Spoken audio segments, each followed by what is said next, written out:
Hello everybody, welcome to Storytime. Today we will listen to the next episode in Vikramaditya series. Are you all ready? Bhojaraja went back to his chambers, correct? The next morning he came straight to the chambers that housed the throne of Vikramaditya. He started to climb it. The moment he set his foot on the 27th step, the puppet there came alive and told Bhojaraja, "Stop, my dear king. My name is Navaratnavalli. Do you know what sort of a man Vikramaditya was? Are you worthy enough to sit on his throne?" It asked. Bhojaraja told the puppet, "Please tell me the story I'm waiting to hear." And then the puppet went on with the story. Today's story is called The Magic Pencil. Once in King Vikramaditya's court, there was a learned scholar. He had come to expound his various theories of spirituality and others, and at the end, just before leaving, he presented Vikramaditya with a magic pencil. What was so magic about it? Yes, you will know now. Whatever is drawn with the pencil will come alive at the time of sunset and stay throughout the night, vanish once again at the time of sunrise. Saying so, the scholar left the court. Now, Vikramaditya, we know, was a curious person, is it not? That night, he told all his courtiers, his family, his queens, and everybody not to disturb him.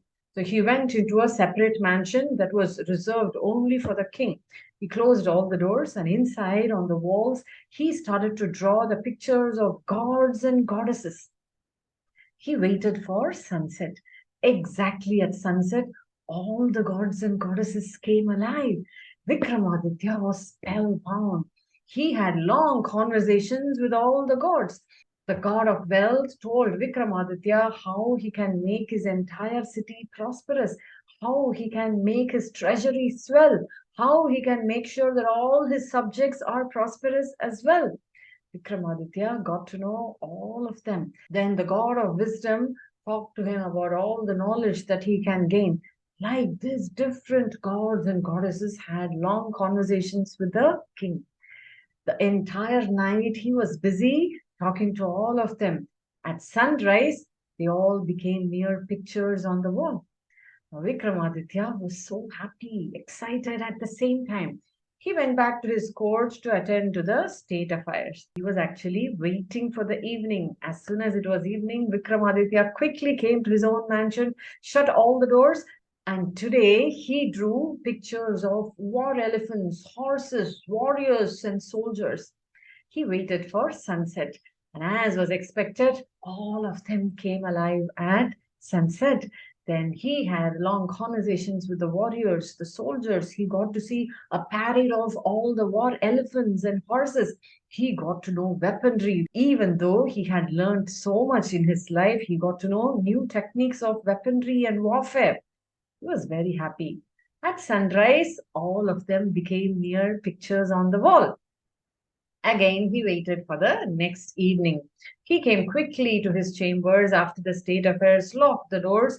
And today, you know what he drew? On the wall, he drew the picture of Lord Indra's court. Lord Indra is the god of all gods. As soon as it was sunset, the entire courtroom of Lord Indra came alive. Right in the center, on the throne, was seated Lord Indra himself. Around him were all the courtiers. There were dancers, musicians, you name it, they were all there. The whole night, Vikramaditya had a spectacle. He had the whole courtroom of Lord Indra happening in front of his eyes. After having witnessed everything, King Vikramaditya was bursting with pleasure and pride. Very soon at sunrise, all of them vanished and became pictures on the wall. Vikramaditya got ready quickly and ran to the courtroom to attend to his state affairs. He had a new person at the court. It was a band of women. All of them were the numerous wives of King Vikramaditya. They all came and said they have a complaint against the king. Now, Vikramaditya was very curious to know what his wives have as complaint. The main queen of Vikramaditya came forward and asked him, "What is happening? You have not come to our chambers at all every evening. During the day, you're very busy in the courtroom doing all state affairs. At evening, you have to come and meet us. But you haven't come last few days. What's happening with you? She asked. Now, Vikramaditya thought about it for a moment. Then he told his queen, you know what? I have a magic pencil and I have been experimenting different things with it. The queen grew inquisitive. She didn't understand what he meant.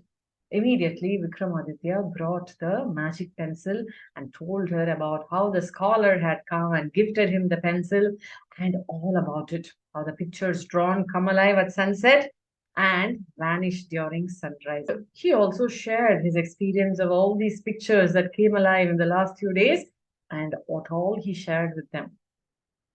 His wife, the main queen, asked him, can you please give me the pencil? Vikramaditya knew very well what she would do with the pencil.